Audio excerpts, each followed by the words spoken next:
Good evening, and welcome back to the Not So Perfect Bigfoot Show. Tonight, I have just several wonderful guests here. They all mean something to me. Misty could not be with us tonight, but she is here in spirit. And, Misty, if you're listening, we love you. So we decided we wanted to just have a ladies' night tonight. Nothing personal against the men, but sometimes we just like to have a girls' night out, and this is the show where we're going to do it tonight. We do have Mary in the house, and Pat, Lavone, and PJ Arkansas, and what we're going to do. Hey, Hannah, how are you, sweetie? Hey, Misty. Misty's in chat. Sorry you can't be here, Misty. We're going to just start out by letting Mary introduce herself. Then we're going to go to Pat. Then we're going to go to Lavani. And then we're going to go to PJ. And we're going to get into some stuff that's been happening on her properties. And then it's just going to be a free for all. It's not planned. It's not pre-rehearsed. We're just going to do what we do. Mary, I'm going to hand it over to you, little mama. All right. Hey, I'm Mary Fabian, the founder of Pennsylvania Bigfoot Project, as you can read right along the bottom there. It's both a research and investigation group organization, as well as a Facebook group. We've got almost 20,000 members on Facebook, so get on Pennsylvania Bigfoot Project, join us, and join in the conversation. I am an active researcher and investigator. I've seen 5 Bigfoot so far, and been going for, well, that's been over a period of about 50 years. And like I said, still going. All right, Pat. Okay. Hi, I'm Pat Harrison, aka Blue-Eyed Northern. I am not a researcher. I'm a thrill seeker. I can tell you that. And I want answers to my questions. So I guess about 5-6 years ago, I got that answer. So at this point, I'd like to see what they're up to, where they come from, what they've been doing, their habitat, their family structure. And I'm interested in the females, on how they live and how they basically, they're archy in the family, and just kind of go from there. And I've had several experiences, and they do listen to the women, and that's what I'm all about here tonight. Okay. It's pretty awesome. Lavani.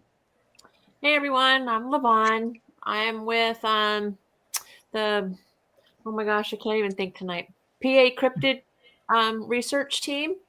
I've been doing this for about 1.5 years, and what I mean by doing this is just researching, I guess, going out there and looking. I love tracking, so kind of picked up the nickname Lady Tracks. I have so much to learn. I have learned a lot from Mary. Matter of fact, most of you know that I started off with Mary. And I've learned a lot from Stephen and Shelley Stetzer. There's other researchers that I've learned from, and then also basically common sense when you go out there and try to look. I have, most of you know, I've had 4 sightings already, phenomenal sightings, and I'm excited to be here. We're excited to have you. We thought we'd start out tonight with you, PJ. Introduce yourself, put your channel out there, and then maybe we can just roll into how you got into it. Well, I'm PJ Arkansas, Pam. I live in northern Arkansas, and I started my own YouTube channel. It's PJ Arkansas, Sasquatch Giants of the Woods. And the reason why I started that channel was because of the activity that we have on our property. It's ongoing. And then, of course, I had a full blown daytime sighting of one. And, the activity started back years ago when we first started just hunting this property. And there was 80 acres here. And then we didn't know anything about Bigfoot. We didn't really even suspect Bigfoot at that time. We just knew there were strange things, hear strange things. Paul, the first thing he ever seen was he found some tracks, and it was 5 tracks just right in a row. But, back then we never thought about Bigfoot. But, it's just ongoing, activity. Which now this winter I haven't been out as much. But, we've been having the house get hit, things like that. But as far as me being out and, hearing howls or anything lately, I guess the last time I heard anything was probably about a week and a half ago. I had been laid up in the house because of my back, and I went outside to get in the truck, and I heard a howl, So, but that would probably be the latest that I've had happen.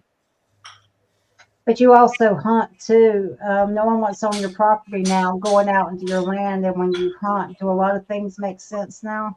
Oh yeah, completely. Because I would wonder. I used to sit there in my stand and wondering what the loud thud noise that was going on behind me. It would sound like somebody took like a sandbag and dropped it from about 15 foot, and I would hear that. I would hear pacing behind me. I would hear weird. Back then, I didn't hear a lot of howls, but I remember hearing some things, the knocks, but never.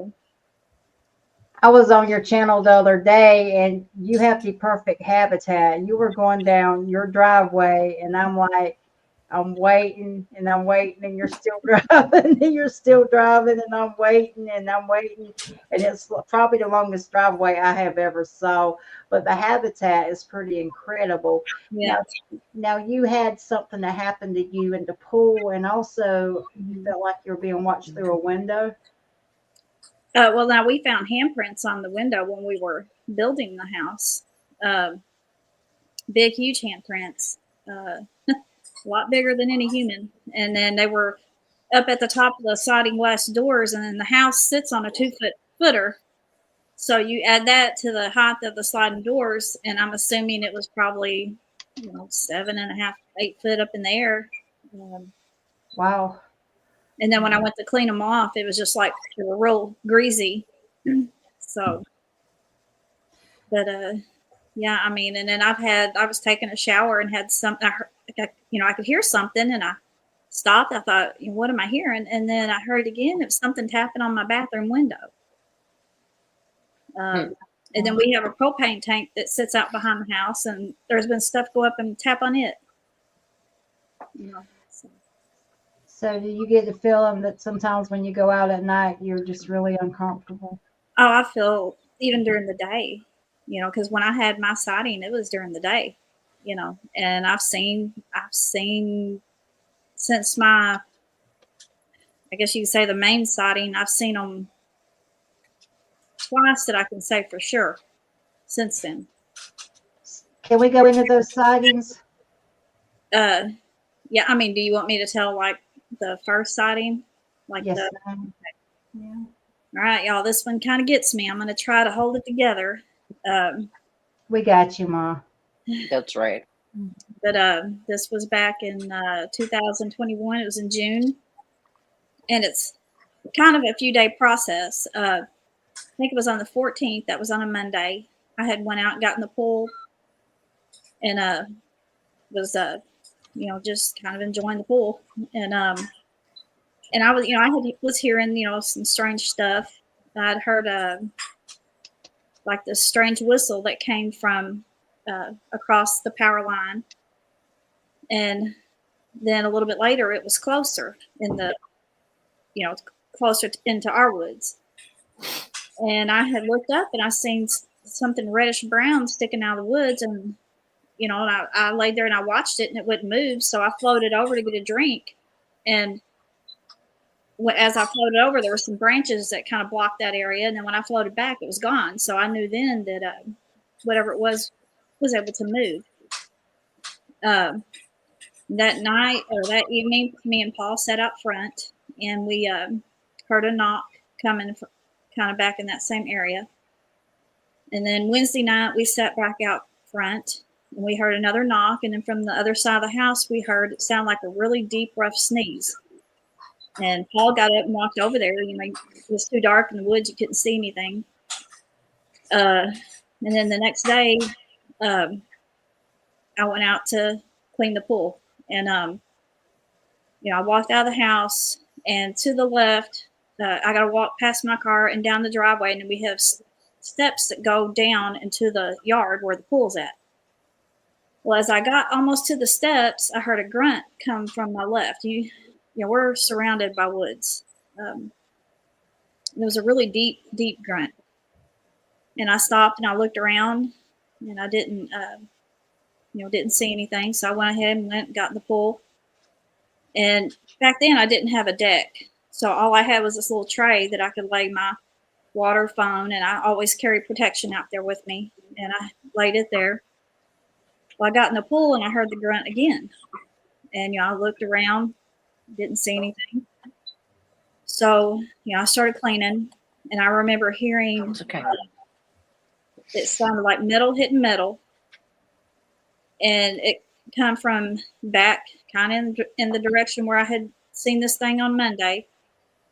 My husband has a lot of metal pipes and stuff back there. And I thought, something, it sounded like something literally picked up a pipe and hit it with the other pipe.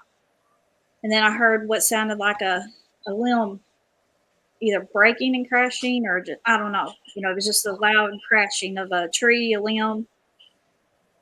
Well, so I went ahead, I was almost done, and I was going to make one last circle around the pool. And this is where, okay, and first, I want to say I believe in guardian angels 100%. Mine has, people's going to think this sounds crazy, but I have had mine speak to me a few times in my life. And each time it was when I was in danger, and it saved my life or my children. So whenever I walked around the pool, I just happened to look up, and in between the end of the carport and where my husband parks his truck and the tree is about 40 yards away. It was like 20 yards being the yard and driveway and 20 yards into the woods. There was one standing there. And when I looked up, I remember looking at it for probably, I've tried to go over this in my mind. I would say from probably 4 to 5 seconds. And that's when I heard my angel tell me, don't look at it. And so I just looked back down at the water, and I was thinking, I got to get out this pool. My ladder was about 15 foot away, and I was trying to look around the carport. The top of the carport kind of comes down over the sides. I was trying to look around, trying to see if it was coming to me. And I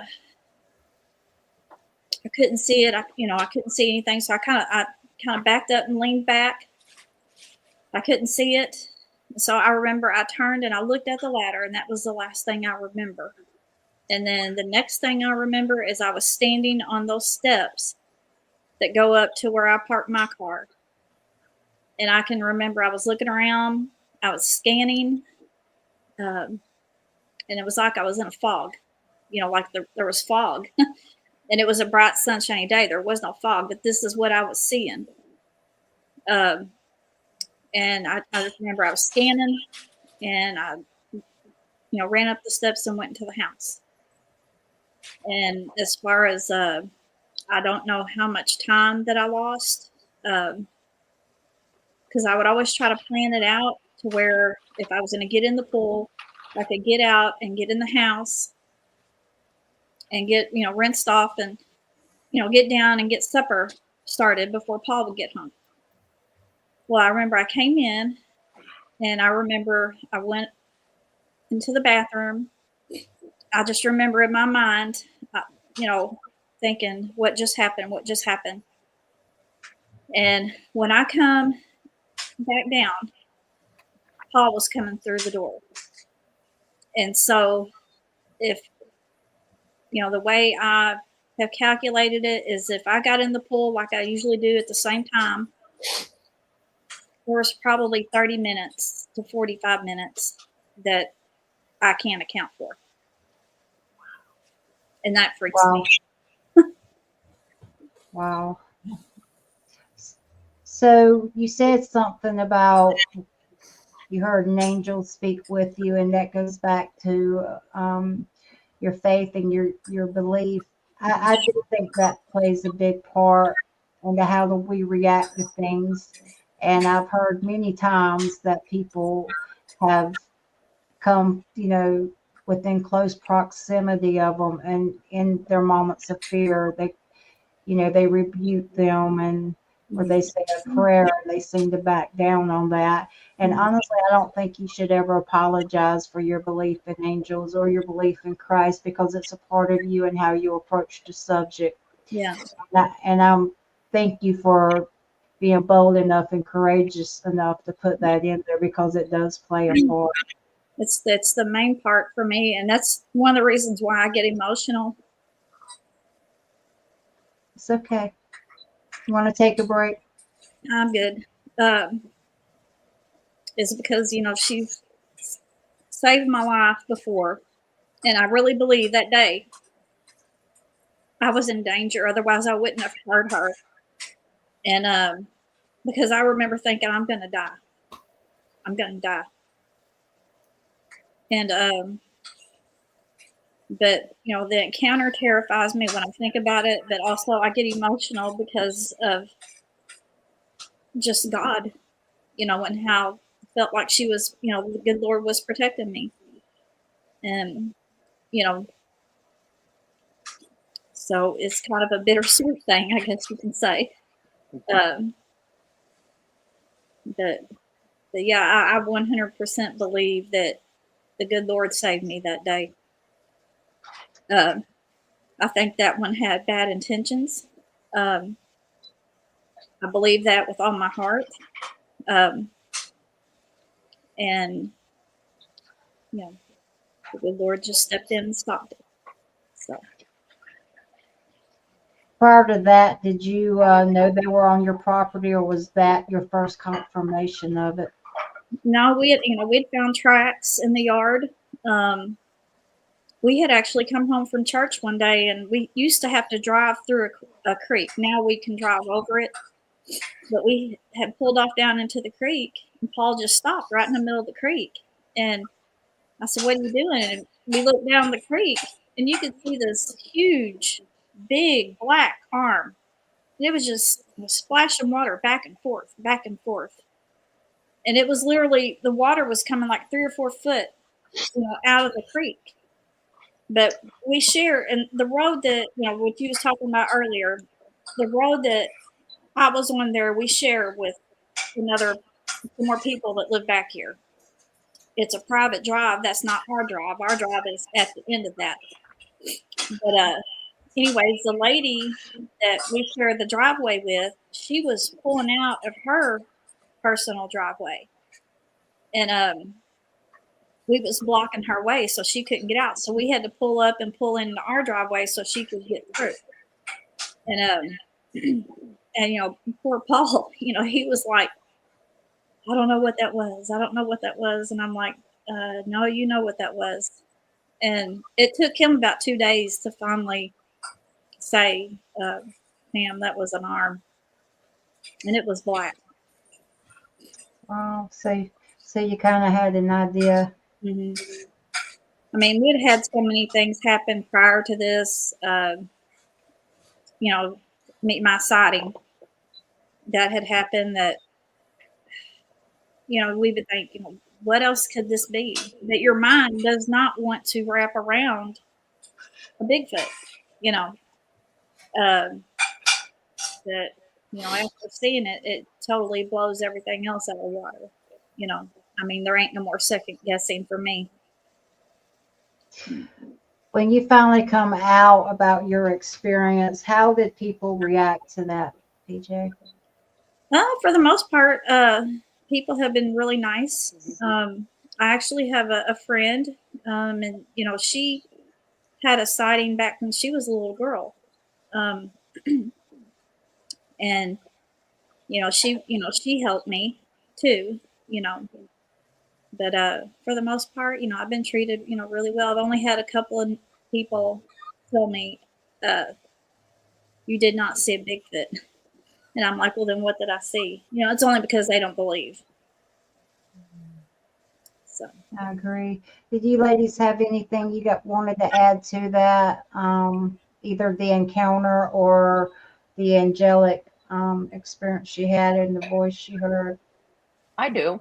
'Cause- I do. Thank you. So, do you feel that the activity gravitates more towards you than Paul? I kind of think so. Now he has heard stuff, when he's been out, but it seems like when I'm outside, that's when things are really more active. Um, he used to hear knocks and stuff when he would come out here hunting before we bought, 40 of the 80 acres. Mm-hmm. But he never had any like activity. But then I came out now and I got growled at, but I think that was because I had a rifle, on me. I was hunting, and and I remember telling Paul, I don't know what could growl like this. There is nothing that, we listened to stuff that night. I'm like, it wasn't a dog. It wasn't a bear.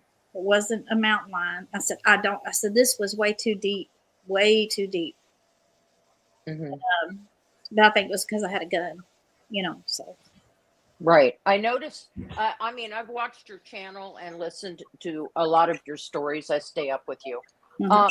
So it seems like, I mean, you have a lot of activity Mhm. that it seems to center more around you. Mhm. Didn't you say that one of them that you thought might have been a female and the rest were male? Well, I thought there was one that I seen. Okay, you remember when Kerry Arnold came out here? This was within probably about a week or so after he left. Paul was over, he was bush hogging the field over on the other property. And I was out front, I was sitting, I was here by myself. And I smelled a weird smell. It was nothing that I'm used to smelling around here. And then I heard a metal sound. I've heard that twice when I've seen them. Right.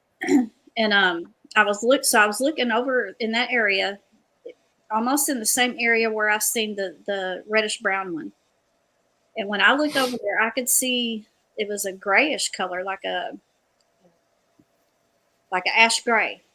And I could see, the head, the shoulders, the arms, and it wasn't as big as the reddish brown one. Mm-hmm.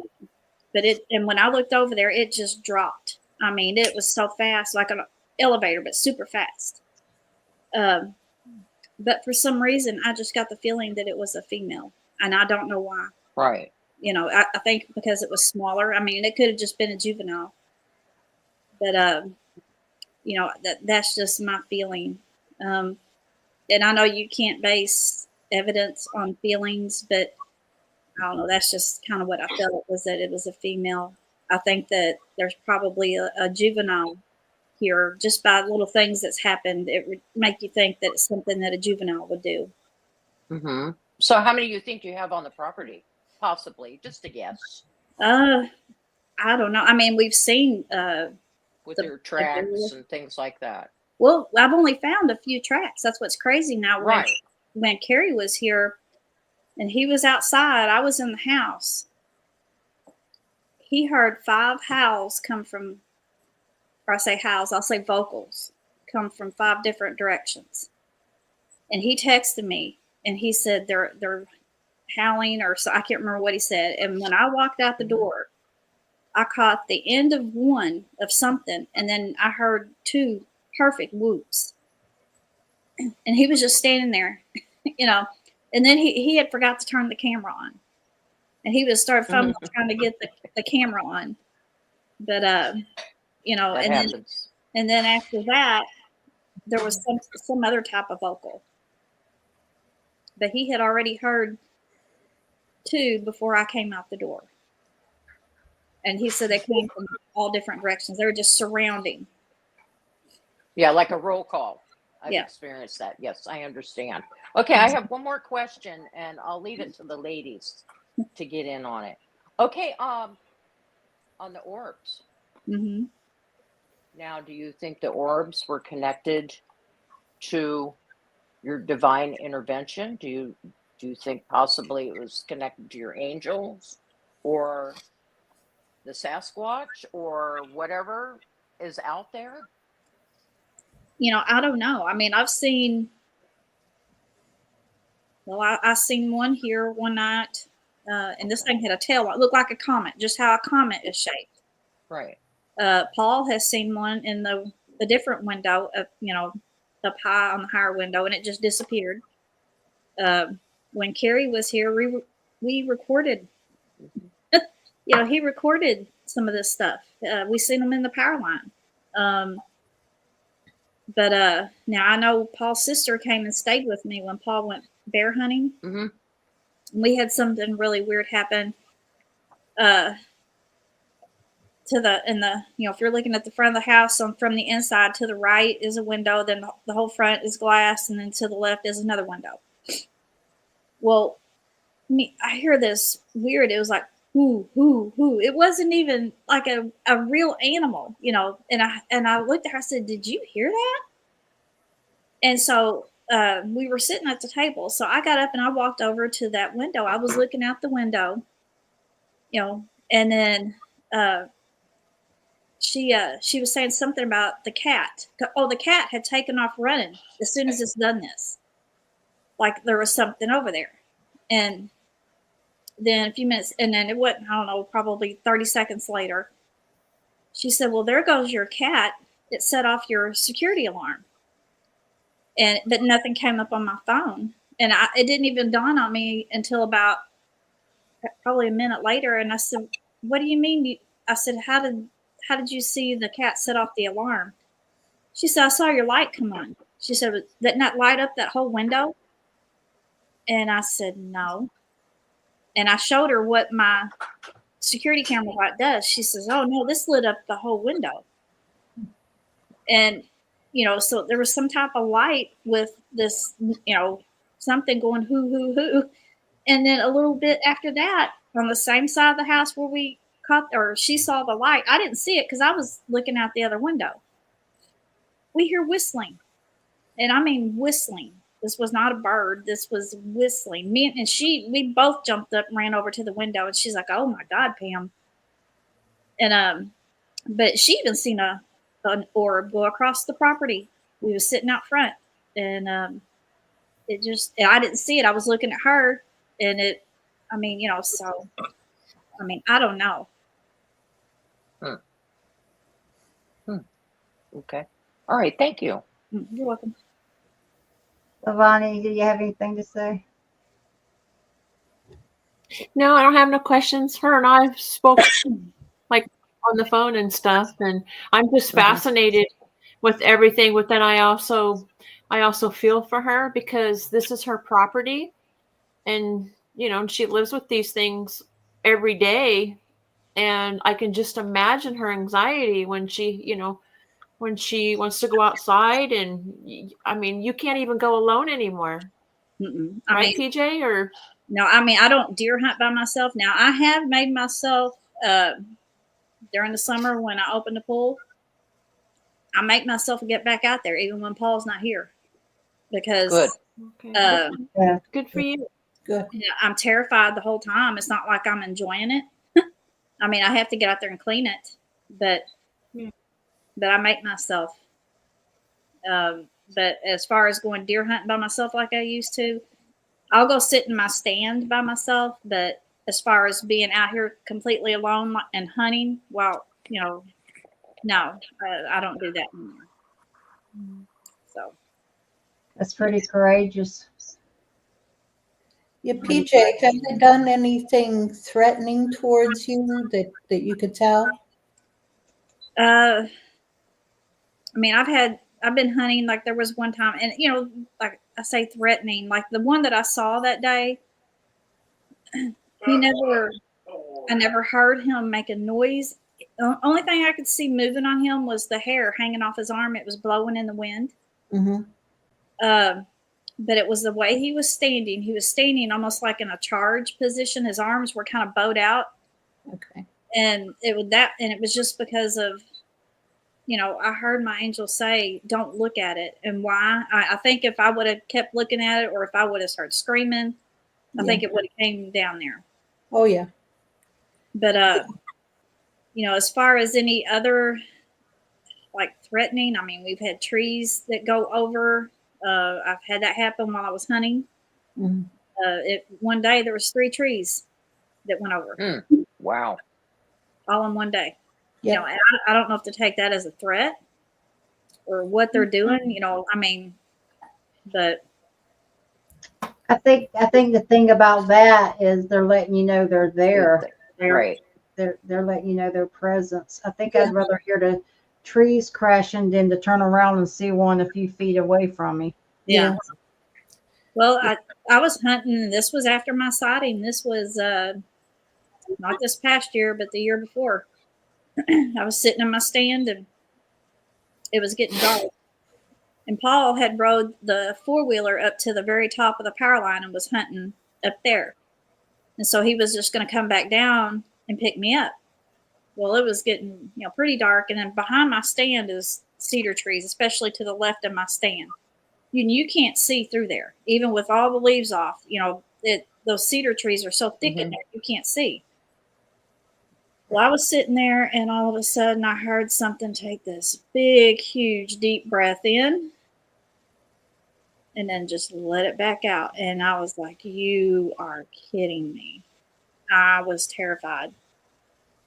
And I thought, I'm not getting down. I'm sitting right here. Like that it's really going to stop anything. But to get down, I would have had to, I didn't want to do anything. Because my Paul has kind of redone my stand, but then my steps, when you walk down the steps, it was right there at those trees, and I thought, I'm not. Right. And I just stayed there until he came and got me. But I knew what was there, and he wanted me to know, because that's why he done that, or she, Do you ever get a break, like you don't get as much activity with one season, or you go long periods of time with no activity? The winter it slows down, but like last winter, it snowed, and it got really, really cold. I mean, like we was below 0 here, and or the wind chill, was way below 0, and that's not normal for here. And I just happened to walk by, and I seen buzzards fly up from the end of the driveway where I parked my car. And I could see something in the snow, but I couldn't tell what it was.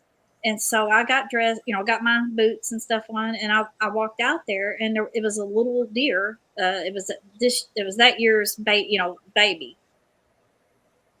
It was just laying there dead, right at the end of my driveway, and the buzzards and stuff had already been on it.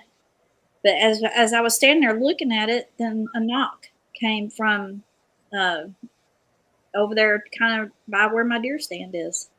I mean, it's crazy, So it let me know right then that they're still around, even during the snow and freezing cold.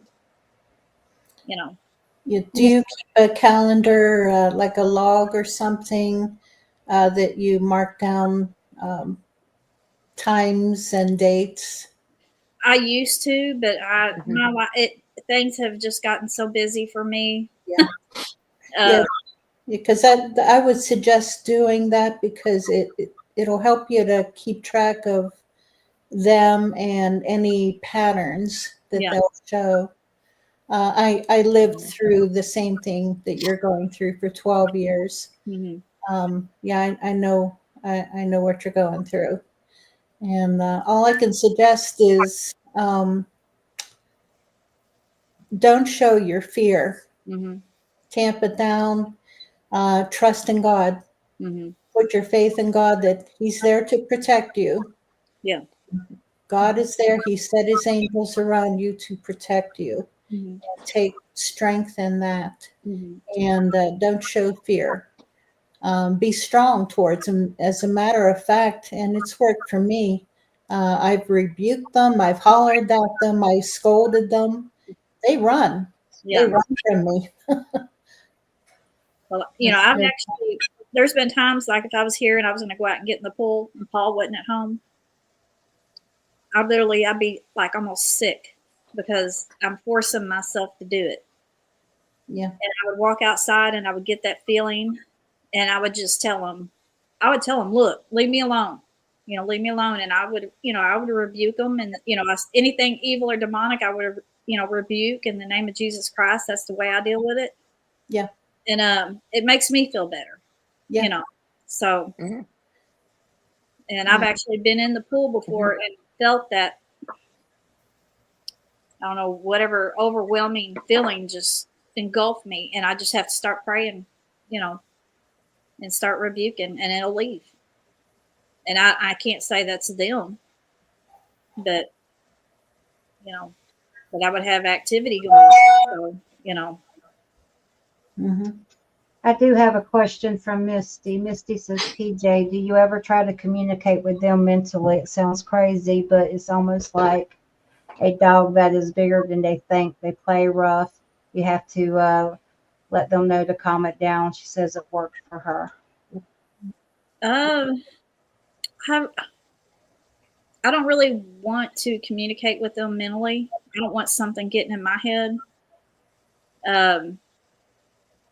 You know, that's just me. I don't, Mhm. I've never really tried to do that. I don't really want to. I'm afraid to, I guess. Yeah. The not looking them in the eye has come up quite a few times, and I know when I was spooked, whatever it was out there twice in my life, I didn't look it in the eye. I think that's a just a survival thing you fall back on, and it kind of in your mind when that's happening. To me, that's a reaction to a wild creature, Yeah. something that's alpha over you. I don't know if you guys agree with that, but that's the way I would take that. Mhm. Well, what was weird about the one that I seen, Mhm. and this thing looked well groomed. I mean, there wasn't dirt and leaves and stuff, sticks. This thing looked brushed. I mean, it looked well groomed. But it looked like it had taken its hair and pulled it over its face so I couldn't see its face. And that makes no sense to me. Hmm. And I don't understand. I don't know if it didn't want me to see its face or if it thought it was more camouflaged. But I couldn't see any of the face. Um, I could see the pec muscles. I could see the arm muscles, the thigh muscles. Um, you know, but for some reason, and the hair that was hanging over the face, I could see where it came down on it, down into here. It was hanging off the face, and it came down, to, about right in here. So it was long hair. So that lets me know that it had long hair that would have hung down if it would have been pushed back. But why it done that, I don't know. Can I add a little bit to something, or is that okay? Okay.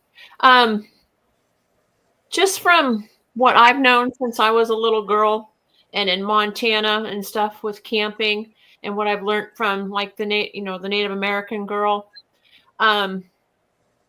have you tried when you go out before hunting or even by the pool? I don't know if you have a tree by your house, but putting your hand on that tree.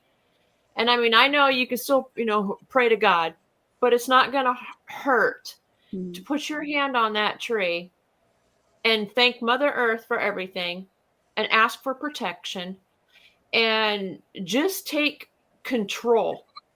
That's your property. I know I can't relate to your experience because mine has always been like pleasurable, and I know there's going to be one day where I'm probably going to get a bluff charge and I'm probably, going to pass out. But I've got that mindset that if I think positive and knowing like, you know what, they're not going to hurt me. And for some reason, I can't explain it, but there's like this knowing that I know I'm not going to get hurt. And I hope that my gut feeling is correct. But I mean, I will not go out alone. And there has been times when, my husband and I, we've been out in the woods and we say, you know what, it's time to go, and he says, I agree. And I said, I don't feel threatened in any way. And I said, but we just need to go. And I said, I think we're interrupting something right now. We just need to go. But I mean, try talking to the trees sometime. I know it sounds crazy, but I've had the ground shake after talking to trees. I've had leaves all fall, in a circle. I've seen spirits after that, it's see if that doesn't, if that gives you some kind of a relief. I think, just going out there knowing, you know what, because like, you're not going to hurt me, not today, May I makes say any something? sense. Now, I I'm think more people, Mother Earth. I'm your Mother Earth girl. Yes, God protects. Yes, but it's like I think we also gotta thank Mother Earth too. Yeah. I think there's a big difference, and I agree with you on both of those things. I think there's a big difference when we have the option to leave the area that they're in than having them to live on your property and not having that option Correct. to just pack up and leave. I think there's a big difference there. I can leave the swamp and go home and drive 50 miles and go home. I can leave the mountains and drive an hour and a half and go home. But I think having them on your property, and Marianne and actually Pat too, it's a whole different ball game that I'm glad I don't have to deal with. My experience was brief, to the point, gone. I've had a little bit of activity in the forest, but it is nothing like the people that has to live with them or has seen them face to face, or in Pat's case, had it breached her tent. And so I think that's a really big difference. That's just if anybody wants to add I to just wanted to just take control. I mean, like I don't know. I mean, I know they can sense our energy. And I know, I mean, just like an animal instinct, they can smell fear, and I think they're just going to toy with that. Yeah. And that's what I mean by take control, fluff those feathers, stick that chest out, if that's makes it, Yeah. let them know. I mean, don't go chasing them around, with a gun and or whatever, that kind of thing. But it's, I've told them before that they're not allowed to hurt me or my family or my animals. Right. We're all Good. humans. Yep. That's one thing, and I do that quite often. Just to remind them, because they seem like they're a little bit persistent as far as like, they're getting to where they like to come up and, mess with the house when they used to didn't do that. And, I don't know if they're just doing that to try to I guess they're just trying to get your attention in some way. I think they like to get a rise out of you. But sounds like it. Yeah. Well, you need to set some boundaries. I don't know. Are you married? Yes. Yeah. Yes. Has your husband marked the territory? In other words, you know what I mean? You mean like? Yeah, urinate around the property. Oh, he's outside all the time, and that's what he does. Well, He's purposely, a man. but I mean purposely. You set a boundary line, like around 50 yards out from your house, and just tell them fill up a jug, collect urine, and just pour it out around the property. You got to set those boundaries. Yeah. And I have wondered about that, like if that could.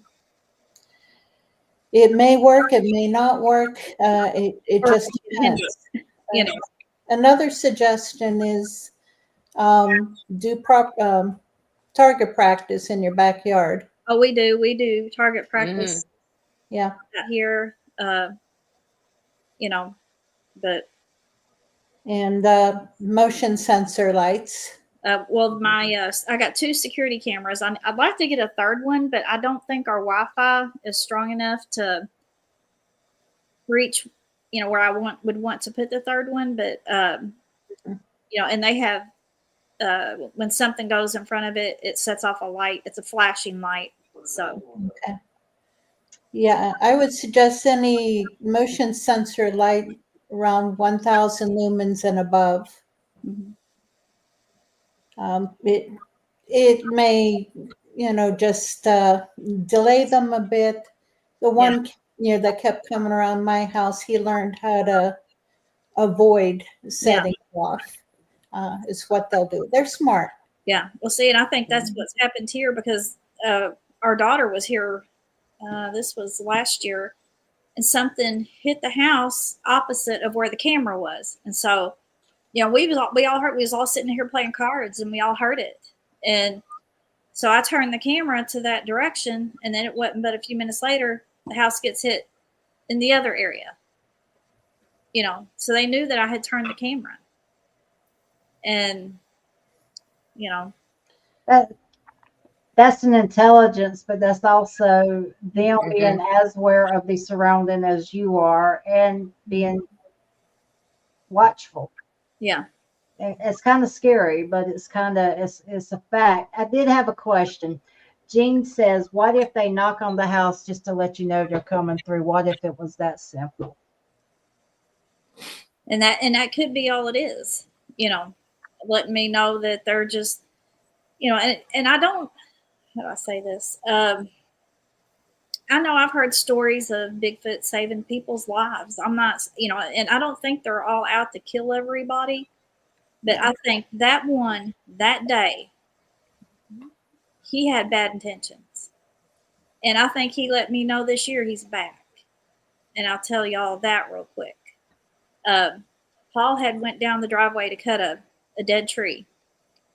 And I was sitting out front by myself, and I started getting that weird feeling. And I thought, well, I'm just going to go get on the 4-wheeler and drive down there where Paul's at. So I got up. I was sitting in my swing, so I got up and headed towards the shop. Well, I was about halfway there, and I heard that loud thump sound. And I turned and I looked down that same little area where I had initially, the very first time, saw the reddish brown one when it was peeking out of the trees. And I looked down, I was looking down that way. I didn't see anything, but it came from that area. So I turned back around and walked onto the shop. And right as I got to the shop, I heard it again. So when I turned around, I seen that same reddish brown color sticking out of the dang bushes. And I thought, And so I got on the 4-wheeler, started up, backed out. And as I was driving, I could still see it. But then as I got to a certain point, I couldn't see it anymore. I turned and went up the driveway. Paul was on his way back. So I turned around, come back. And when I come back, it was gone. But I was hoping and praying that it was a limb, like a dead limb. But it was gone. And I was telling Paul, I literally almost had a panic attack when I started telling him. It was like he was letting me know he's back, or he's still around. That was just the feeling I got. It's it's almost like you don't really get a chance to relax. You keep it stuck, even when you have long periods of not having activity or seeing them, that you really don't get to take that deep breath and exhale that you're always expecting it. That's the feeling I'm kind of getting from you. Mm-hmm. You know, and I've had people say, why would you want to live out there? But, you know, I've had, you know, you can live in town with not a bush or a tree around and encounter a different type of monster. I'm talking the human, and I've had to deal with that as well. Yeah. So, you know, because people get, you know, I've seen stuff that said in comments and stuff after I've told my story, which I don't. They can say what they want to. I don't really care. I mean, I was called a Fruit Loop, you know, saying, "Oh, she talks to angels and sees Bigfoot. She's a Fruit Loop." I mean, I don't care. I don't care what. Right. I think you're courageous, and that's far from being a Well, I Fruit think you're a pretty little Fruit Loop then. You are not a Fruit Loop. Oh my I gosh, think they you're are. courageous. I think you're courageous, and people are cruel. They can't. Yeah. And that's one thing I want to make clear though, is that I live out here because I want to. Like I said, I could move into town and I encounter a different type of monster. I've already had to deal with that. So there's human monsters, you know, human people monsters, and then there's, and I'm whatever these are, you know. So Sharon says, "Do you think they sense when you're scared?" And let me go ahead and say this from Joe. Jesus, Joe. Pat, you didn't lock them up. He said, "Would you rather go in the woods or to Walmart at night?" That's a toss-up here. But Sharon said, the That's a serious toss-up. one out there says, "Do you think they sense when you're scared, Joe?" Jeez. oh, I think I think they can. I mean, I don't know what y'all ladies do, but I think, Yeah. you know, I mean, you take like a dog that can sense cancer. They can sense a seizure in people when they're going to have a seizure. They can sense heart arrhythmias. And I think that whatever a Bigfoot is, I think that they are far and way beyond what we are able to even wrap our mind around. That's what I think. I think they can sense things that's unimaginable, you know. I think they're the ultimate. I don't want to call them a predator, but I guess, you know, man is considered a predator. So I agree. I just want to put this out there from Gary. He says, "PJ, they call us that because they don't understand." You are so correct, Gary. You are so correct. Right. And I agree with you, but I do think that humans pose the biggest threat to them. And I think they would have a tendency. I don't think they all want to be your friend, and I get a lot of slack for that. But I'm just going to tell you straight up, I do not. I think they have killed people, and people say, "Well, where's the body?" Well, show me all the missing people there are out there. But I do think there are some that tolerate us, and I think there are some. I talked to Barbara Shoup the other night, and you know, when I first got in the Bigfoot community, I heard a lot of things about her, and I sat down with her last night, and I had an open mind, and she really showed me some positive things about, you know, having them on their property, and I learned a lot from her. But I think she would be the first to tell you that you have good and bad in everything, and I think it gets to a point where we have to justify our bad encounters to people, but the reality is it's your encounter and it's your experience. And I know sometimes fear can play a big part of how you perceive things, but when you're on your property with them over and over again, I think it's pretty valid how you feel. And I do think people are the biggest threats, and that may be the bluff charges, that may be, you know, what we see from them. I don't know. It's mostly a guessing game for me. But do you guys have anything you want to run with on that part of it? Yeah, for me, from my own experience, a lot of it is, you know, like rock throwing or the bluff charges and the pushing trees over. They're warnings to go away.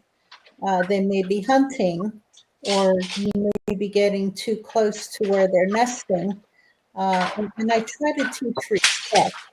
Whenever you're getting rocks thrown at you or you're getting growled at, just respect their territory, respect them, and go away.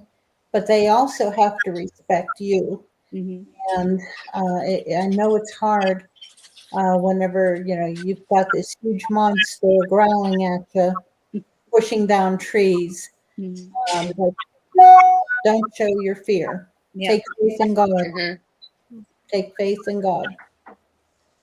Well, That's the very- main thing, is don't show your fear. Yeah. What I do want to ask PJ, okay, you and I had talked there for a while up at Holland's, and we discussed possibly a dog. How did you feel with, was it your daughter's dog there? How did you feel about that? Have you thought any more about that, or how comfortable were you with the dog there? Well, I mean, with the dog here, of course, I mean, he makes you Yeah. Oh, yeah. feel better, I mean, because he's a bite dog. Right. But and as far as like an outside dog, we like the deer. The deer come up in the yard. Right. We actually have deer. They have all this woods.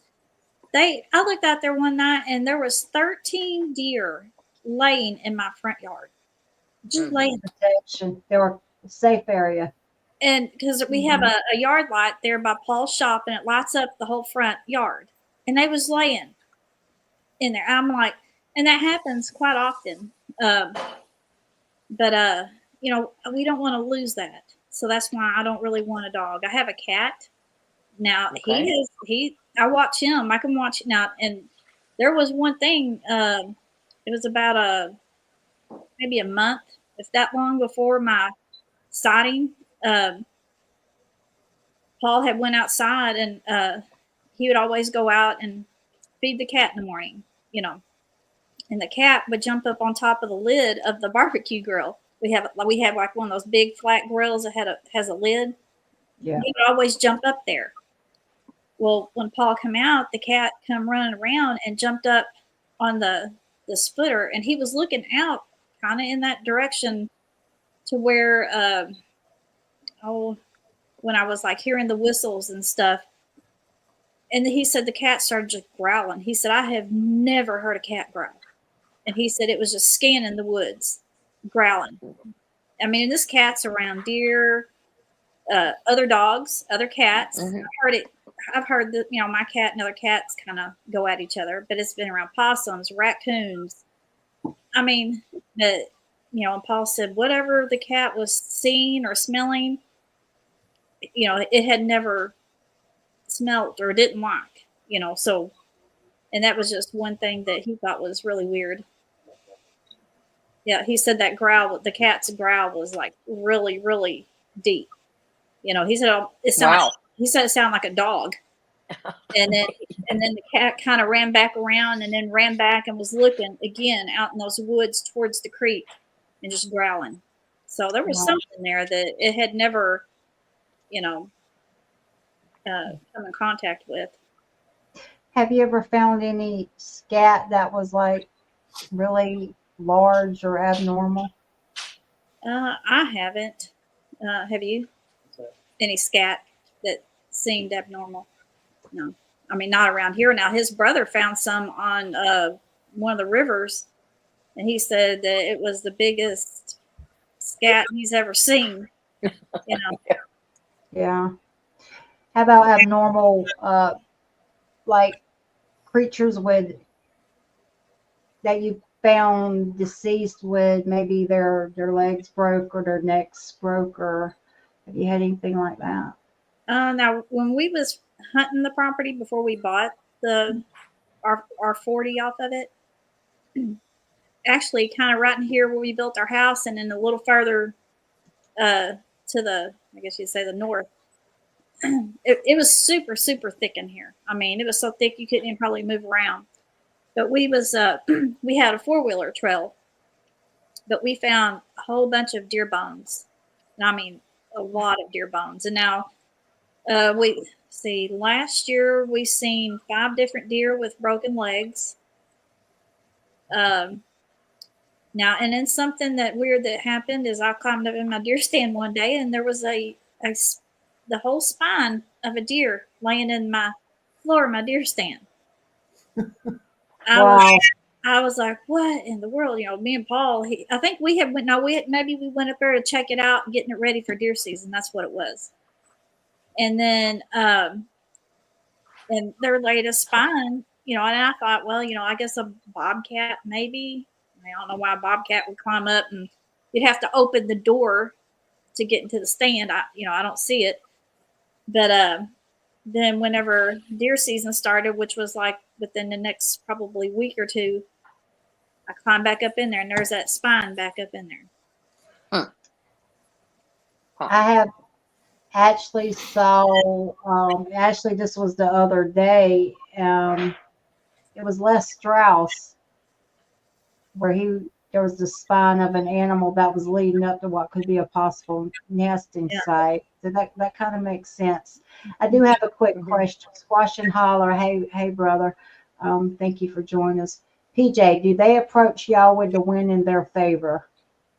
It's a good question. Well, Yeah. I don't really know, because where we live, we're in a valley. We got they're bigger than hills. They're not just hills. These are small. I don't know if you could call them a mountain, but you know, they're pretty good size. And we live like in a valley. And I have one of them, like a wind thing, you know, it has like the little tail on it that blows whichever. Well, that thing will be blowing one direction, then it turn and go the other. It's like that all through here.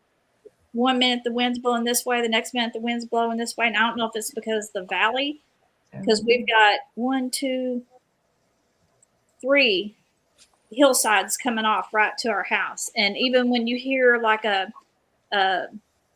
sometimes when you're hunting and somebody, you know, shoots, it's hard to tell which direction it came from because of where we're at. But, you know, so I can't really answer that question. All I know is from springtime through summer into early fall, we smell urine. I mean, it's like it's the strongest urine smell. It'll make you gag. Now last year, we walked outside, and we were all getting ready to load up and go fishing. It was, you know, me and Paul and some of our kids, and they could smell that urine, but it had honeysuckle. It smelled like honeysuckle and urine. You know, it was the craziest thing, because, you know, you could smell the sweetness of what smelled like honeysuckle, but then you could smell the urine. Like there were levels to it? Levels to the smell? Mm-hmm. Oh, yeah. Well, there's sometimes it's so strong that, I mean, like you couldn't open your window at night. There ain't no way. It's that strong. Oh my goodness. And it's like like I could, like during the summer, I'd be sitting in my swing and I could smell it, and I could get up and walk 20 foot and not smell it, but then walk back to, you know, and then smell it. And then you could walk a little bit in the other direction and not smell it. And then one day I was smelling it when I was here at the house, and Paul was, you know, back in this other little pasture area. It's just a small little opening back there.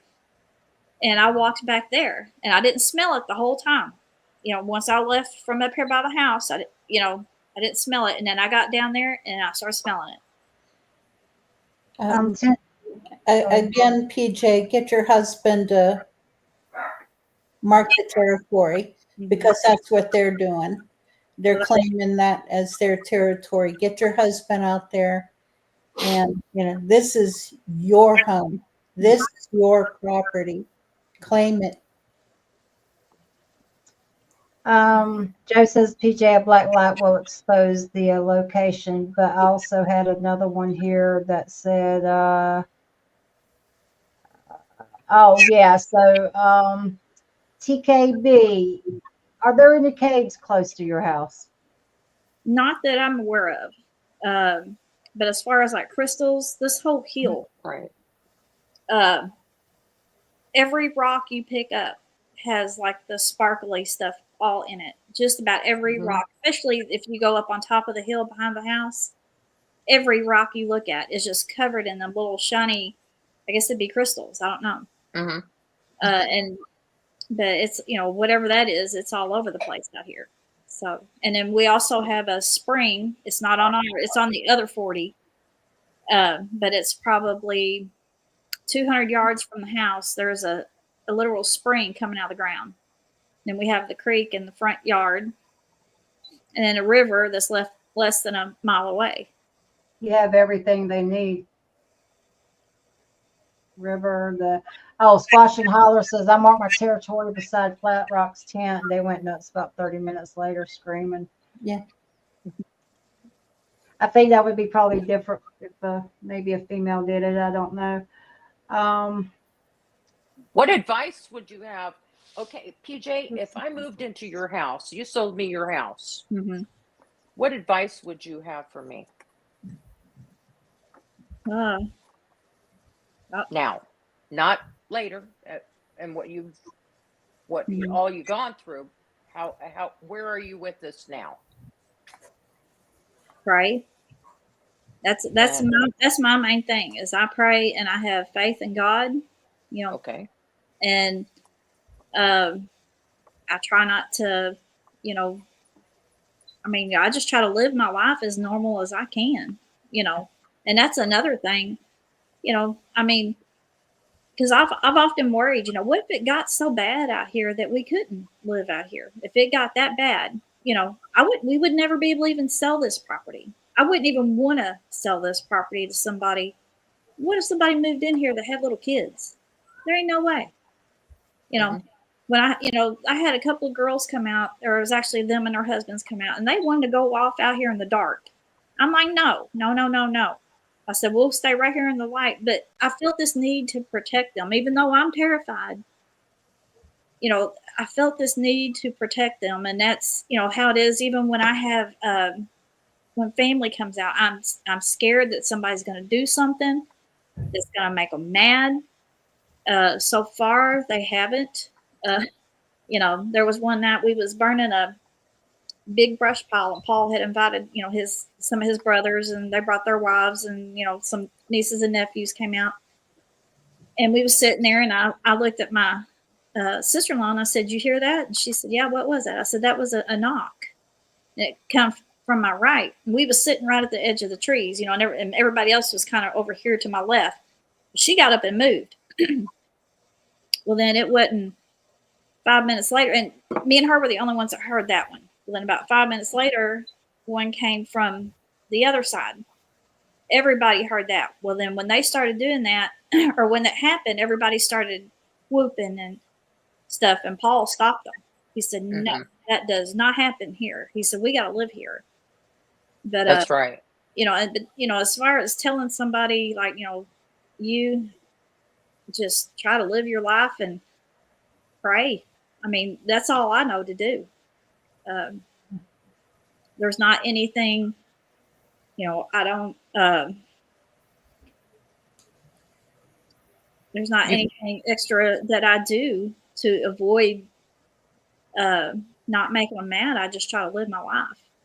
so right. So what you've been doing basically, if you've been trying to learn from your experiences Mm-hmm. and respect boundaries, but also a little bit of set boundaries, Mm-hmm. trying to set boundaries. You've come Mm-hmm. a long way, girlfriend. Yeah, I'm You've come a long trying. way. Come a long way. Mary, get a golf club. Yep. That's what Mary does. Yep. Mary, was there any similarities between what's going on with PJ and what you went through? Oh yeah. Yep. Pounding on the side of the house and everything. But I had my husband, mark the territory, mark the boundaries, around the house. And it worked for a little while, but not really. We were too entertaining for Yeah. them, and that's part of it. They they'll come in. You can set boundaries up to a point. Mhm. Just don't let them intimidate you. Mhm. That's all I can say. And they are very, very good at intimidation, but Mhm. don't let them. I do have a question. Did you get your land for cheap? No, not. I mean, it was actually, I guess, cheaper than most, but um, you know, it was. We had to get it appraised, and then they set a price. I guess you can say. But Was the house already there whenever you moved? no, You we had built the house. we had to come in and do a bunch of clearing. Okay. All right. That kind of makes sense. Mm-hmm. That was their home, and you moved into their home, so Mhm. they're not happy about that. Yeah, So it's understandable. yeah, That- and that's what I've kind of thought too. Is we moved in here on them, yeah. and so for the most part, I guess you could say they've been nice, or they've tolerated us. Um, but and But I wish I could get over the fear, or, not have such a fear, and I'm better. But I don't ever see me. I can't even go. It's not even just here. It's any woods. If I go around any woods, I have the same feeling. Same feeling. PJ, do you think it's because it's the unknown and these are, you don't see them until they're right up on you and you cannot predict them? Yeah, that, and it's just their size. I mean, to see one of these things, and I say things that offends some people, but I don't know what to call them. I don't know what they are.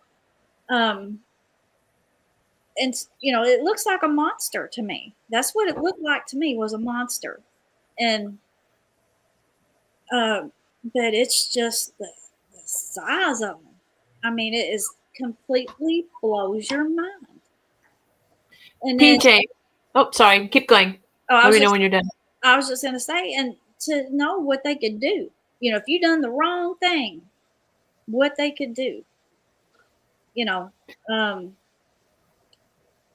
that's the same thing with a person. That's the same way with animals. I'm not trying to just put it off on a Bigfoot. It's the same way in anything. You do the wrong thing, you're going to be in trouble. And I'd much rather be in trouble with a human, or much rather be in trouble with a dog. I've been attacked by a dog. I've already been through that one. But I'd much rather be in trouble that way than with one of these. Yeah.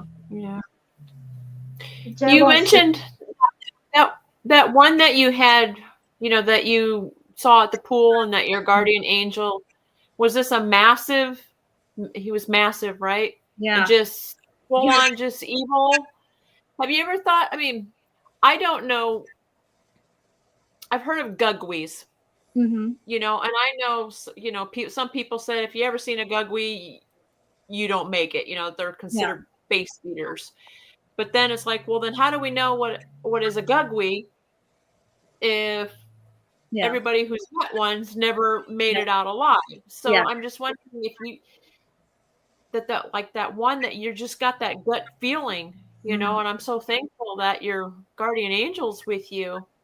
I'm just wondering, like, if you definitely have like the evil one on your, like, Mhm. there, I mean, I don't know. I mean, I know if that wanted you dead, you'd Yeah. probably be, gone right now. Yeah.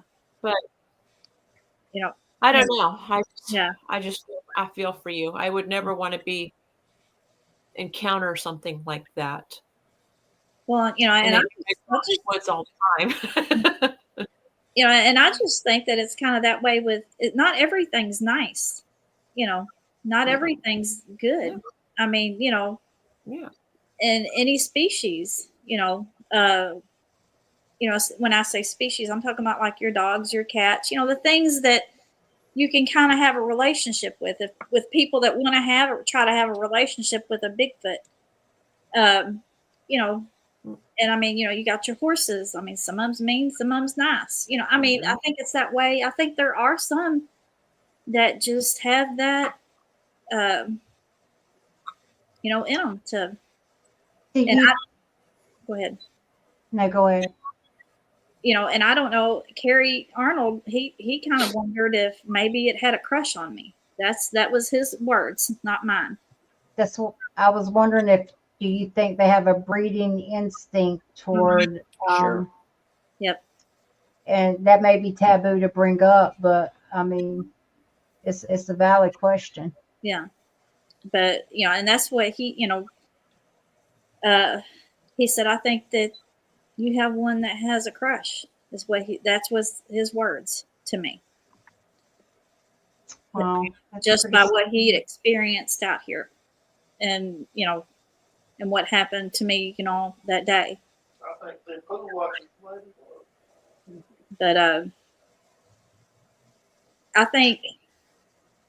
How does that make you feel when you hear something like that, PJ? Creepy. I mean, I mean, and I already wondered, but it creeps me out. Well, all the more reason for your husband to make his presence known. Oh, he's already, he told me, and I didn't know he'd done this, but he said he told him. He said, "You leave her alone." He went out there and told him. He said, "You leave her alone." Good. That's what needs to be done. Yeah, it's possible, very possible that it has a crush on you, but it's also a possibility that as females, they feel that they can intimidate us and frighten us more easily. And again, it comes down to that's fun to them. That's entertaining. They see your fear and they feed on that, and it's like, oh boy, I can, that it's their entertainment to frighten us, and that's the way I looked at the one that kept coming around my place. He was being a bully. Mm-hmm. And one day, I just had enough, and I said, "You ain't gonna bully me. Yeah. You ain't gonna bully me anymore." And as the other ones know, I went after him. I chased after him with a golf club, and he ran. Mm-hmm. But not to be Debbie Downer here, but for those that believe they are toward animalistic or primatelistic. I mean, but wouldn't the crush or the desire or the breeding instinct make it more of a threat? I saw someone in the chat say, well, it would make them protectors, but wild animals protect the females when they breed with them. Mm-hmm. I mean, and I'm not trying to wig you out, but to me, that's just the way I would view it. That would make it more of a threat to me. Mm-hmm. Make me feel more not to wig you out or to intimidate you, but it's just if you look at them as they're wild animals or even primates, breeding is one of the highest instincts it's what you live for. Yeah. When you go outside, Carrie, even if if it's only a pistol, they can smell the the oil, cleaning. Let them know. Well, and that's the thing, is nobody really knows what they are. I think they have human in them. And I mean, that's just my opinion. I don't think they are just a full-blown primate. No, they're not. Well, if you had the answers, you'd be more easy about knowing they're out there, because you have something to go on. But but anything, any male, I mean, like you said, as far as I mean, look at how deer act when it comes time to mate. I mean, they're crazy. They don't even have no sense, you know, the bucks, you know, and, you know, I don't know how Bigfoot, like if they have a mating cycle or if they're like humans, but regardless, you know. If you're going to looking at them toward wildlife, coyotes have been known to switch their breeding cycles to match Right. their habitat or the areas that they're in to be more convenient with that. So so if you're looking at it as the animal, you know, and we'll look at it other ways too, but if you look at it as their animals or like the primate part, flesh and blood primates or whatever, I mean, if coyotes can do that, I mean, why couldn't these things? Sasquatch Holler says it's good to brainstorm like this. It might be uncomfortable, but it's relevant. Yeah. Yes, it is. Yes, it is. Well, let's just take a step back for a moment. What if they are interdimensional, or what if that they go hand in hand with the orbs? And you know, what if that what we call the woo science has not gotten caught up with that yet? Does anyone want to go off on that for opinions, or have you had an experience that kind of leans you toward that? No, I haven't had an experience leans me towards that. I'm flesh and blood myself personally. That's my opinion. Until I can see different, I can only go off of what I experience. Now, with anything else, whatever they are, they appear. It appears, and the evidence is left that they are flesh and blood when they are here. Anyway, even if they're interdimensional. So there is that possibility. So this is what I try and base any kind of theory or anything that I go off of and look for, is because of them being present, and they are hunting, they are mating. It appears that way. They're harassing us. So I can only base it off of that, but apparently that they are flesh and blood when they're here. So that's all I can go off of. I hit those stomps. I am. Those stomps. Something's doing it. I've heard those stomps. They're a little scary. I understand what you're talking about. When they thump the ground, yes, that gets my attention. You can feel quick. That gets my attention pretty quick. I've heard that quite often. Yeah. Now that's the one. The other, even the howls and the screaming and all that doesn't bother me as much as that thump. Lavone, you had something you wanted to say? Yeah. The only thing that makes me lean towards the interdimensional, and it may be just no coincidence, but the very first time that I went camping, I was with 4 other researchers, and we saw that blue orb, and it did this, and then it come towards us, and then it went back, and it stayed in its pattern level, everything, and then it shrunk, and then where it stopped, there was 2 sets of glowing eyes. Now, we did lights out. We went on a night hike, and we did lights out. So there is nothing to refract like light in their eyes. Their eyes were glowing, and they were walking. You could literally see when someone's walking, like the eyes going like this. And then another researcher said, okay, they're getting way too close. And they're like, lights on. And before we said lights on, those eyes, literally, you could see them drop. Now, one researcher was saying, oh, those are lights from a campsite. And I'm thinking, no. And then they said, well, that's a car. A car in the middle of in the woods is like, no.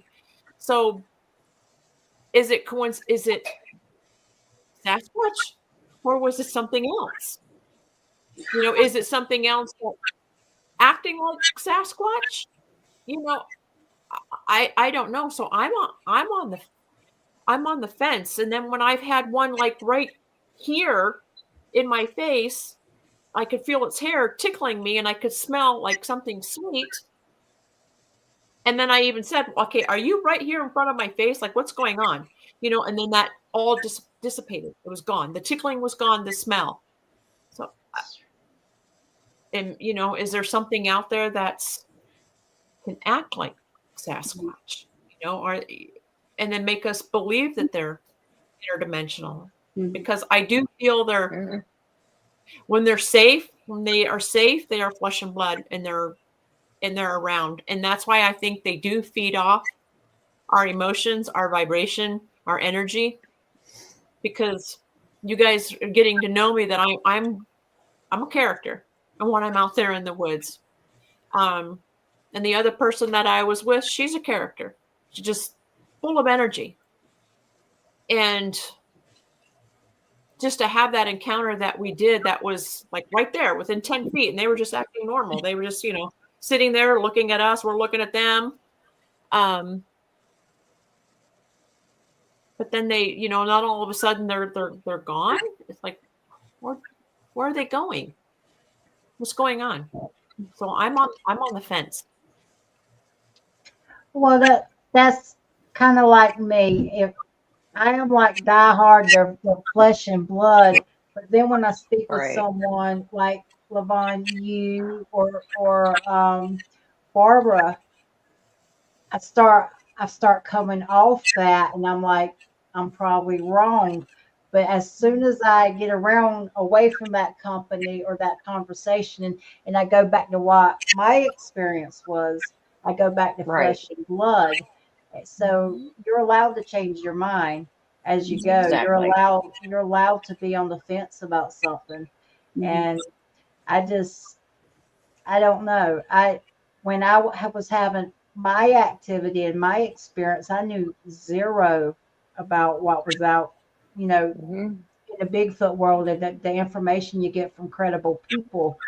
And I've surrounded myself with credible people now. But I wonder now, if I had went outside with the knowledge that I've gotten from each of you, if my experiences would have been different, because I've been in a different set of mind. Because when I went out there, I was happy-go-lucky. I didn't know anything. My mind hadn't been tainted. I just wanted to go where my friend had, an encounter down the road.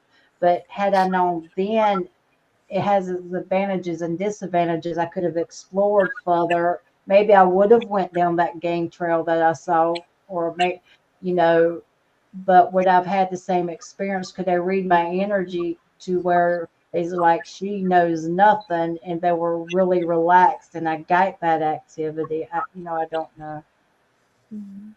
Mary, spill the tea. Mary, spill the tea. And swing the club. Spill the tea and swing the club, Mama. Yeah, I've seen the orbs. I've experienced some of the paranormal woo side, and as well as Bigfoot.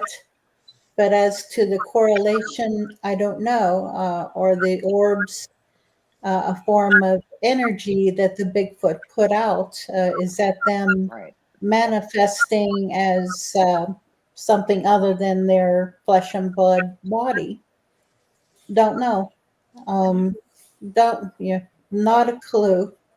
All we can do is theorize. PJ said something that caught my attention. She said she had time lost. Lost. Yeah, that happened. Yeah.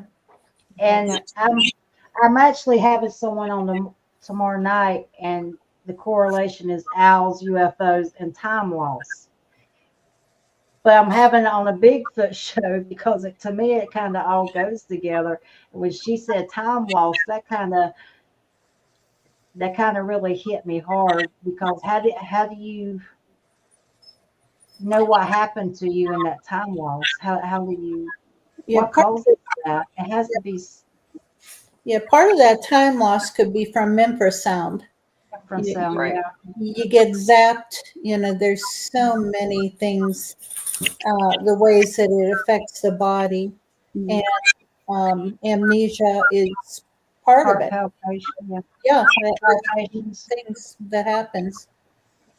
Well, and see, I thought for a long time, I thought, that maybe this, the Bigfoot done this. And by the way, I'm in the camp, I guess. I believe that they could potentially be part of the fallen angels of the Bible. That's where I'm at with them.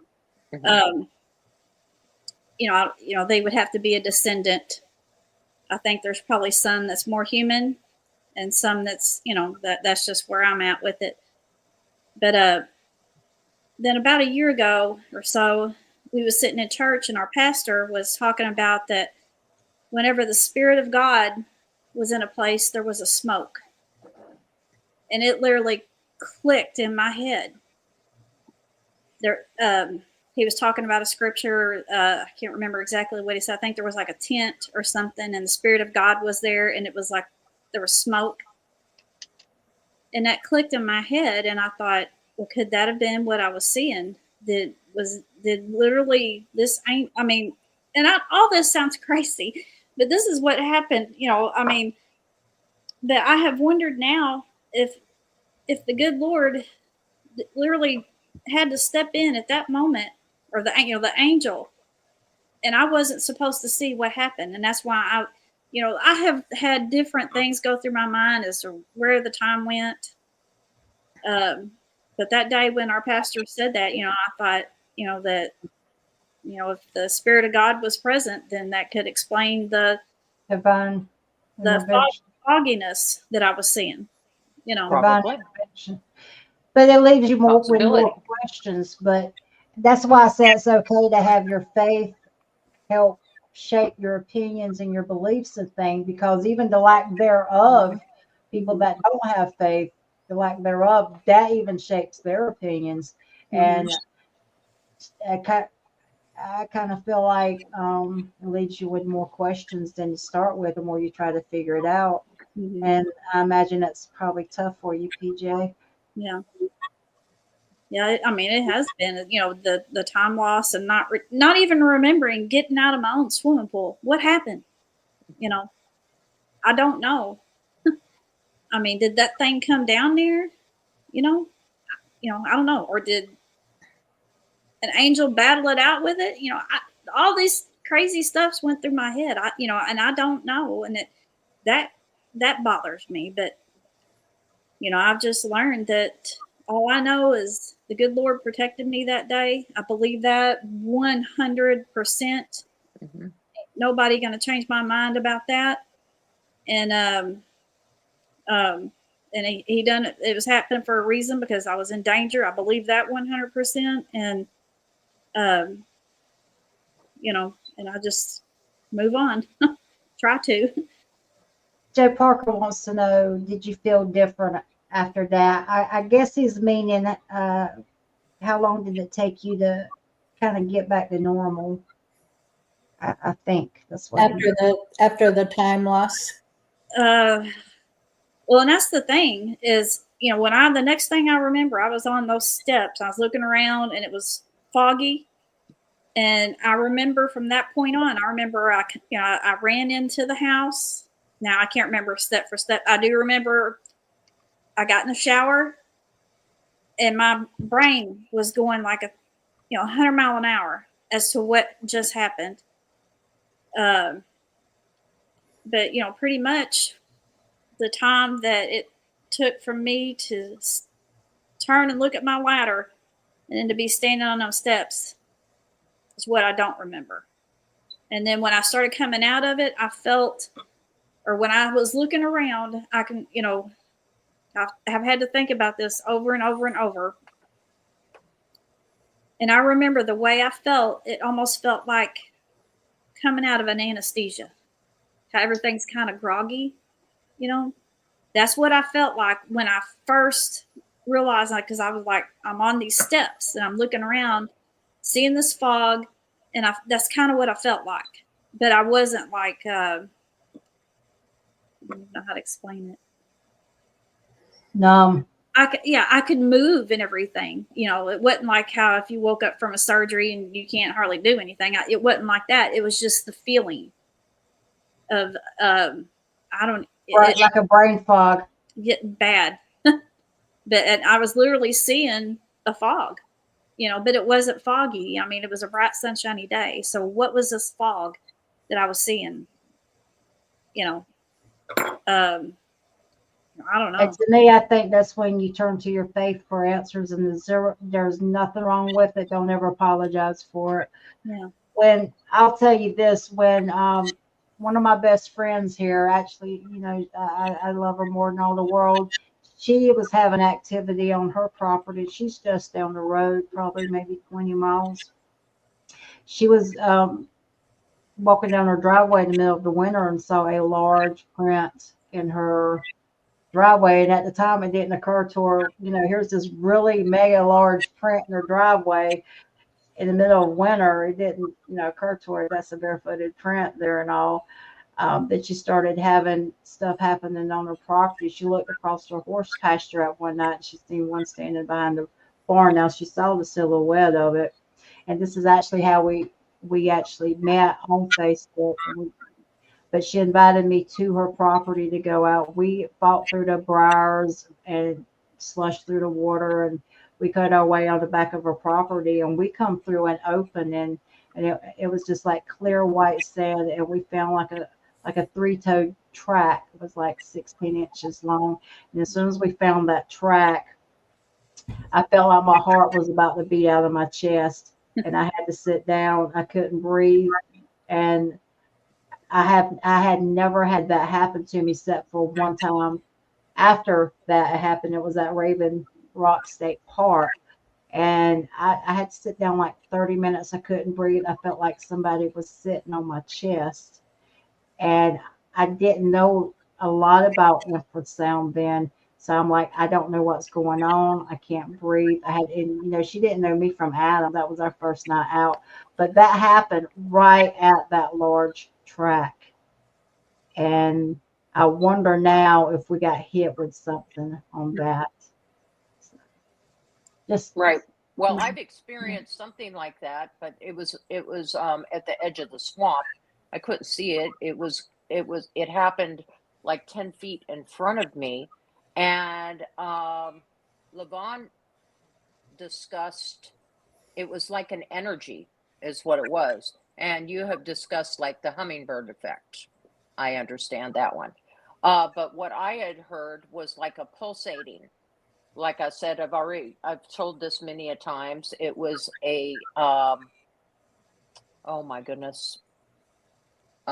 Like the Crocodile Dundee, that sound. That that instrument. Yeah. And that's exactly what I heard. Now that is like a vibration or a frequency. I'm a big believer in vibration, and all things vibrate and have a frequency. And just like the forest, just like the trees do, everything does. everything has an energy, a frequency. It all has an energy. Now I've experienced something like that. Did it make me sick? No, I didn't get sick off of it. It made me a little bit more curious, but I mean, I have heard that. But PJ, how did you take a shower? That's the most vulnerable I would feel after something like that, losing time. How did you take a shower? That's the thing There's is, no way. no way.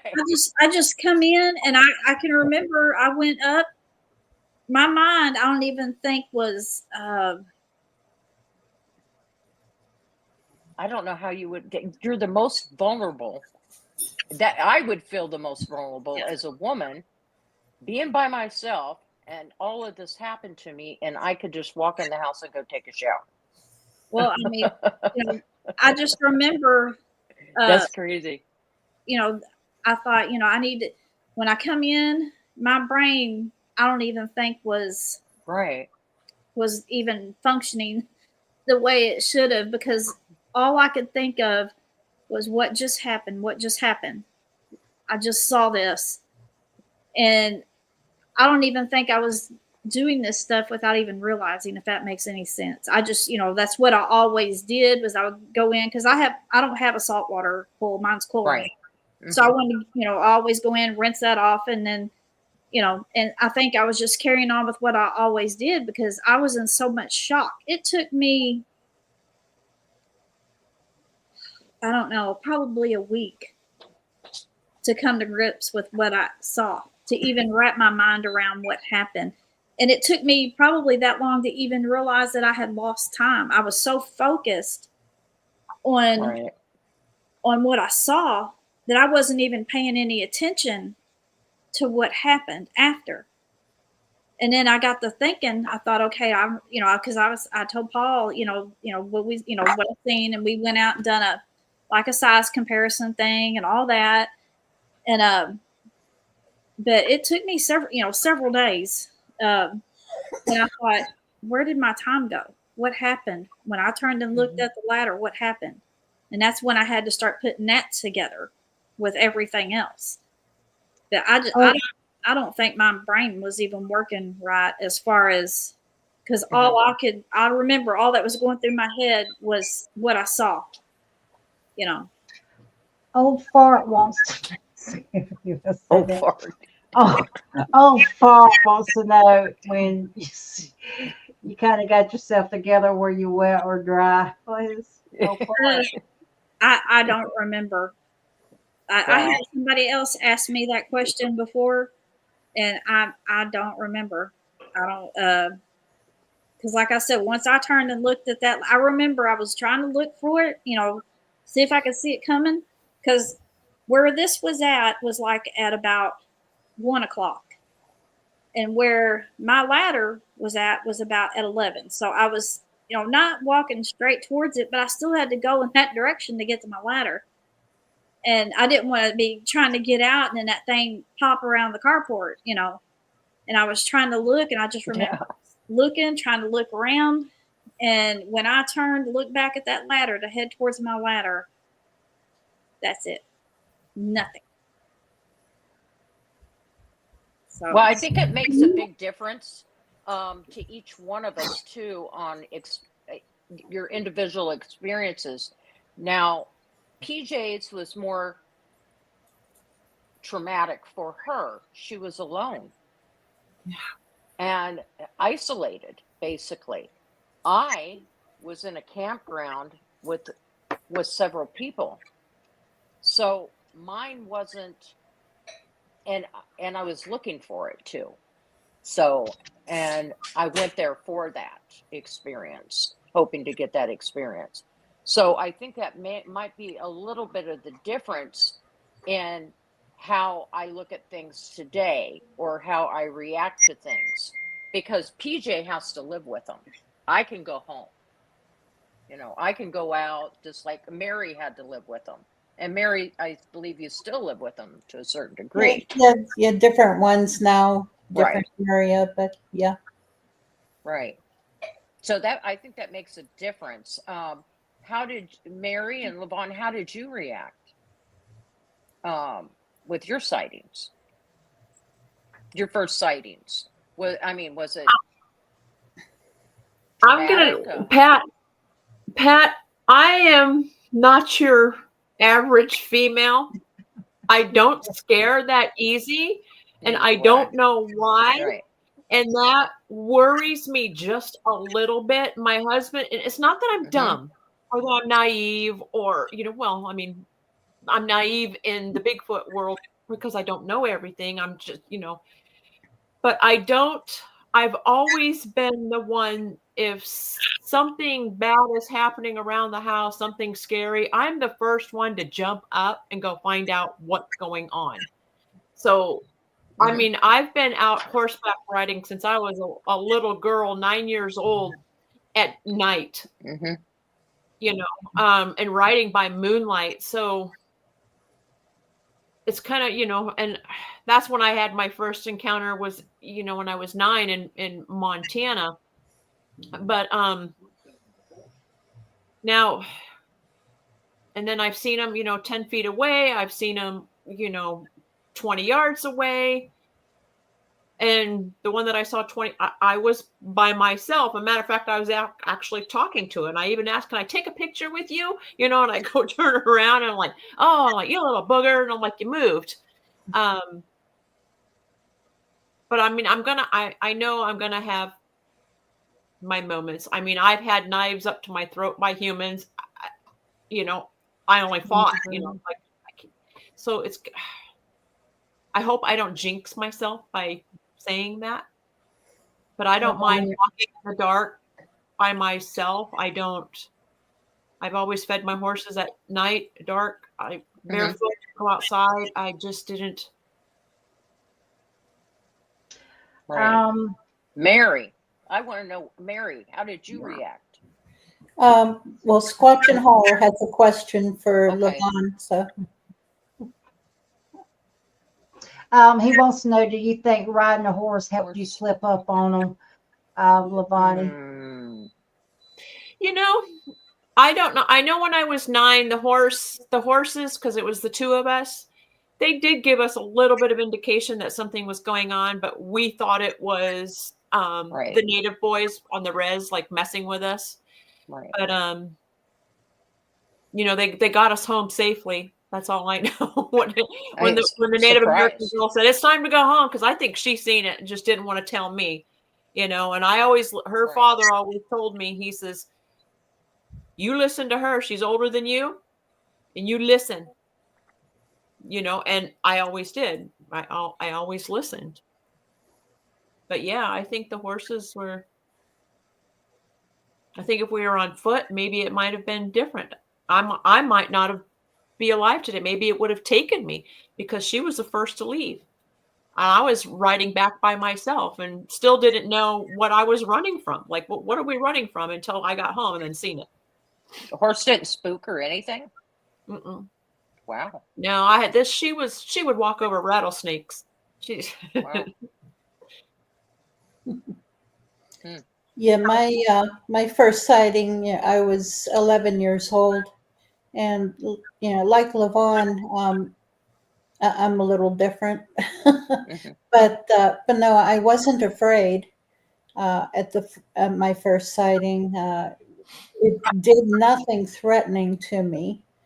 It was just walking. It turned and looked at me, and then it walked on. And but after that, oh yeah, I've been afraid, but I think what the difference is, though, is that my faith holds me. You know, I know that God is there. He set his angels around me. He's protecting me. And oh, heck yeah, I'm afraid, but I don't let it rule me. But yeah, and there are times whenever, no, I'm not afraid, whenever I should be. Because, oh, heck yeah, I know very well they can kill me in an instant. You know, I've been bluff charged. I've had rocks and tree limbs thrown at me and growled at, and trees pushed, like 3 trees pushed down. Yeah, it's scary. But I think part of that is my faith, and maybe another part is just pure Irish stubbornness. Well, I think it's okay to be afraid, and you know, in the Bigfoot community, it seems like a lot of people have as much shame as saying that they were afraid as they were coming out and sharing their experience. And honestly, sometimes I think fear keeps you alive. That's right. Yeah. But I'm also, That's right. but also, you know, the one thing about Lavone's, you know, experience when she shared it on the show, she's had no fear, and but she was introduced to them as a child, and I think her perspective will be very different than a lot of people's was. Much the same as you, Mary. You had that perspective where it wasn't a threat. Well, you know, she was introduced to it as a child, and I think sometimes as a child we perceive things different. And I think if you're introduced to something as a child, your outcome could be completely different than how I might perceive it. And I think that goes a long ways too. Because as we get older, we see what the evil in the world. you know, and we've been attacked by dogs. We've seen, you know, when animals attack and it's in their mind that they're going to take you out, they're going to take you out. There's no talking to it and calming it down. They don't stop. They don't understand until you're not moving anymore. I mean, it's just my 2 cents. So I just think when it comes, if it depends on your experience. If you exposed to it as a child, you're going to have a totally different experience. Now, and I've seen Right. what I have found is that most people that have had childhood encounters and actions with them as children look at them completely different than I would, because, and I don't know if it's because of where I grew up at. We had, and I hate to say Sasquatch did it, but the thing is, you don't get, you know, 4 human beings with their heads bashed in against a tree, you know, from a person. A person's not going to pick a grown woman up and bash her head in against a tree, and I don't with her off. I hate to say kids, but I mean it happened. But when you're a kid, you're like, oh, you know, it must have been the husband. But now you look back, that's a lot Right. of power to pick something up. So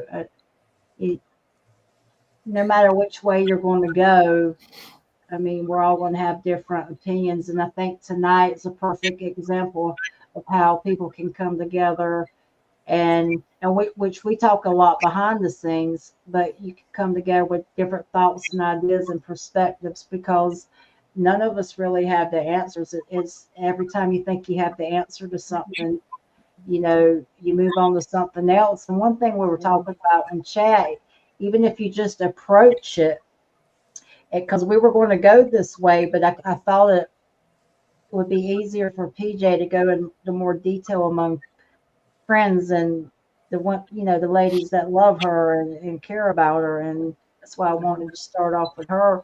But we originally were going to just make comparisons to wildlife and, you know, like the coyotes changing their breeding cycles, how I made a reference to, on another show I was on about the coyote that was released, or the pack of coyotes that was released in Yellowstone, and the one male wolf mated with the same female, and when she passed, he grieved her, and we were going to take a look at that. But that, the more I thought about it today, the more I thought PJ was more important to that. And anyone that knows me knows I've had quite a few head injuries, so I do get things mixed up, and it's kind of hard for me to format it sometimes. But I think that was a more important discussion for us to focus on tonight. And my question to you, and let's start from Mary, go to Pat and Lavone. Just one thing you could say to PJ. What would you like to say to her? Keep a strong faith in God. That's my best advice. But keep an open mind and keep learning as much about them as possible. But be aware that this is a rabbit hole and I'm sure you know, it leads to crazy places. But call me, I can give you my phone number if you want to talk anytime. Okay. Keep your faith. Know your boundaries. Hold to your boundaries as time goes on. I think you'll be able to do that because you've come a long way on that. You're not afraid to go out of the house. You're not afraid to take a shower after something like that happens. I would. I'd be horrified. No, that just sounds like a bad horror movie to me. But just keep doing what you're doing and hang in there. And I think you can come to terms with them, or they'll leave. Like I told Flat Rock's wife, this is your land. Yeah, they're there too, but there has to be some kind of common ground. You can't run and hide and be scared. Stand your ground. This is your land as well. You have a right to be here too. And she felt really good about that she went out into the woods after she had been gone for 5 years. So it helped somehow. But like I said, and keep your faith. Keep your faith in God. And I'm proud of you. Thank you. Lavone. I agree with Mary and Pat. I mean, you've come a long ways. I mean, from the stories that you've told me and from watching your videos. I mean, your property is really amazing. Your road, just your driveway. I want to come down and just walk your driveway because it's so beautiful. But like just keep the faith, stand your ground. And if anybody, I mean, maybe reach out to some Native Americans and ask, how do I set boundaries around my, my home if you don't want them coming in closer? That's you're doing a good job. My heart goes out to you. And I think you're one brave soul. You really are. You're a lot braver than you think. Yeah. I'm a brave Fruit Loop. No. Yeah, an amazing husband. Amazing But husband. I'm a box because of he brave believes Fruit you. Loops. PJ, I was about to say that you are a amazing Fruit Loop, but I'm gonna say this, and then I want you to think about this, and this is how we're going to end the show. At the end of every show, you are the only one that has not been on the show, so I'd like to give you a moment to pay tribute to whoever you want to, and when we're finished, we're going to end the show, but I want you guys to stay in the studio for just a moment. PJ, I think you are an amazing Fruit Loop. And if there was ever a positive definition of a Fruit Loop, you knocked it out the ballpark. I think you are grace under fire. I think you held yourself together in a pretty intense moment.